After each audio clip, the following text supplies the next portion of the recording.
मित्रांनो, सुख म्हणजे नक्की काय असतं या मालिकेच्या आजच्या भागामध्ये शालिनी सर्वांना माईंनी शपथ घेतली नाही, त्यामुळे इथे मी हीच आपली खरी गौरी आहे ते सिद्ध करून दाखवले म्हणून सांगते.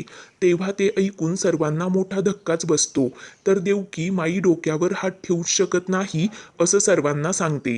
तेव्हा दादा माईंना मालकीनबाई या खरंच आपल्या गौराबाई आहेत का असं विचारतात. तेव्हा मानसी गौरीला तुला सर्व आठवते वय असं विचारते. तर तेव्हा शालिनी मी मगाशीच सांगितलं ना, ती विसरली नाही तर आठवणार कुठे असं मोठ्या तोऱ्यातच बोलते. तेव्हा माई रागाने शालिनीला तुझे बस झाले ग, तुझ्या डोक्यात खोटेपणाचा भुसा भरला आहे. हिचा इतिहास आपल्या सर्वांना माहिती आहे की तुमच्या सर्वांच्या लक्षात कसे आले नाही, ही कोण आहे ते आपल्याला व तिचे तिलाच माहिती नाही. मी जर हिच्या डोक्यावर हात ठेवला अन मग हीच खरी गौरी असेल तर मी कशाला उगाच हात ठेवून खोटी शपथ घेऊ. कारण ही शालिनी आपल्या भावनांशी खेळत आहे. याच्यामध्ये पण शालिनीचा काहीतरी डाव असेल असं माई सर्वांना सांगतात. तेव्हा शालिनी मोठ्याने माई किती खोटे बोलत आहात असं चिडूनच विचारते. तेव्हा दादा हात उगारत तुमचे बस झाले, लई तमाशा झाला, आमच्या भावनांशी खेळून तुम्हाला काय मिळते असं शालिनीला विचारतात. तेव्हा शालिनी रडत दादा मी सर्व खरं सांगत आहे असं बोलू लागते. तेव्हा जयदीप शालिनीला तुमच्यावर विश्वास ठेवायला कोणीही तयार होणार नाही, कारण तुम्ही सिद्ध करू शकला नाही असं बोलतो. तेव्हा शालिनी चिडून मी कसे सिद्ध करू आता, हीच खरी गौरी आहे, सुगंधा मावशी माझ्यावर विश्वास ठेवा असं घायाळ होत सांगते. तेव्हा सुगंधी शालिनीला ऐ बाई उगाच मला यात ओढू नको, एकतर मी या घरात अगोदरच बदनाम आहे असं सांगते. तर तेव्हा शालिनी हताश होत ठीक आहे, आज माझ्यावर अविश्वास दाखवून तुम्ही उद्या पस्तावणार आहात असं बोलते. तेव्हा माई शालिनीवर भडकत धमकी देतेस का, चल निघिथून, मल्हार हिला घेऊन जा असं सांगतात. तेव्हा शालिनी माईंना गरज नाही, मी माझी जाईन, तुम्ही लई चुकीचं वागलात असं सांगत रडते व गौरीला तुला हे सर्व खूप महागात पडणार आहे असं सांगते. तेव्हा गौरी शालिनीला मला महागड्या गोष्टी खूप आवडतात असं बोलते. तेव्हा शालिनी वैतागत लगेच तिथून निघून जाते. तेव्हा माई गौरीकडे पाहून हसतात.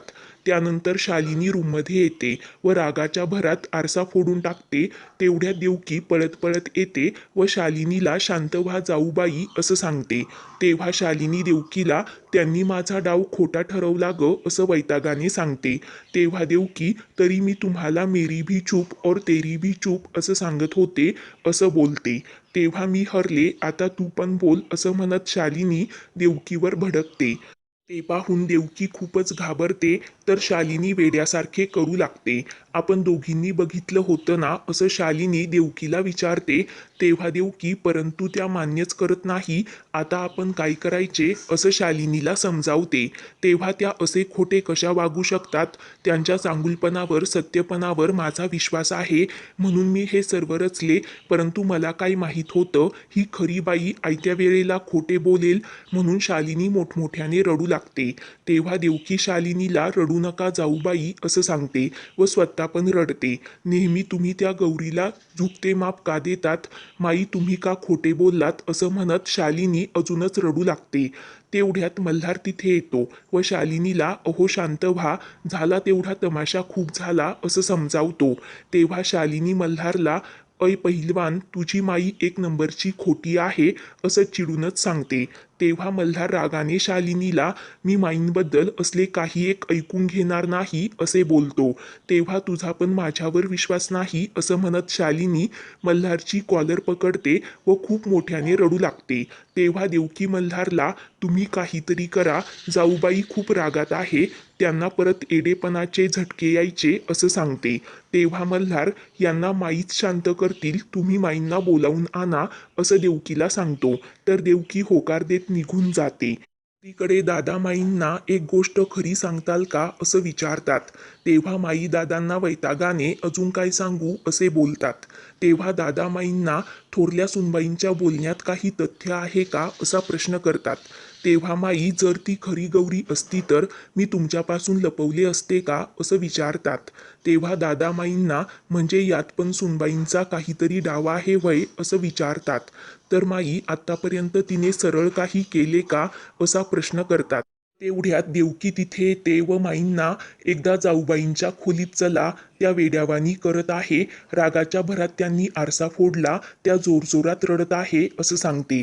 तेव्हा माई देवकीला, मी तिचे तोंड बघायला पण येणार नाही, तिला काही पण होत नसते, तिने मला खोटे पाडले, आजपर्यंत कुणाचीही हिंमत नव्हती, मल्हारला सांगा तिला या घरात राहू दिले तेच खूप झाले असं चिडून सांगतात व देवकीला लगेच तिथून हाकलून देतात.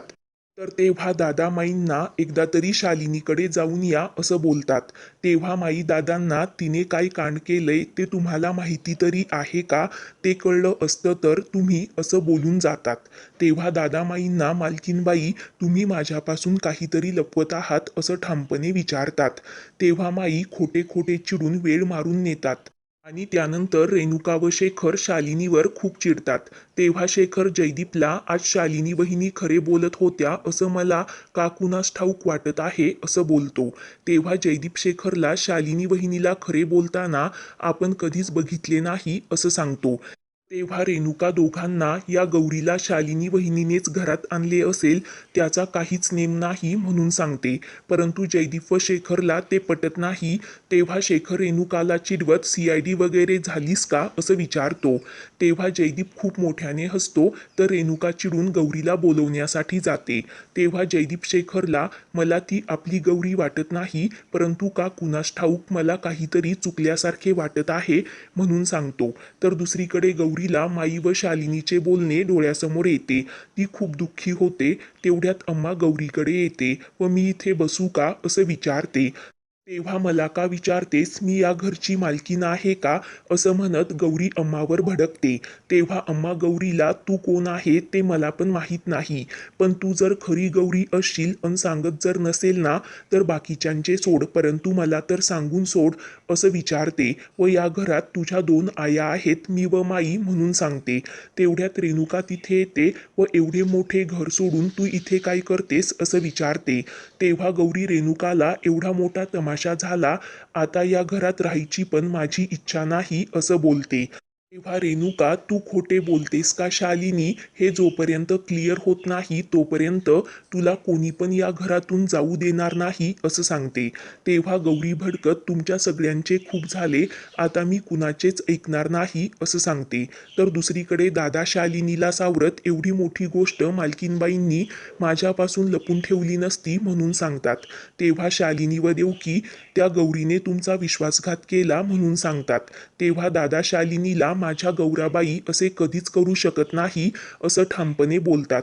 तेव्हा शालिनी पुन्हा रडू लागते व तुम्हाला का खरं वाटत नाही असं बोलते. मित्रांनो, पुढील भागामध्ये गौरी घर सोडून जाऊ लागते. तेव्हा जयदीप तिला अडवतो व मी तुला कुठेच जाऊ देणार नाही असं ठामपणे सांगतो. पुढील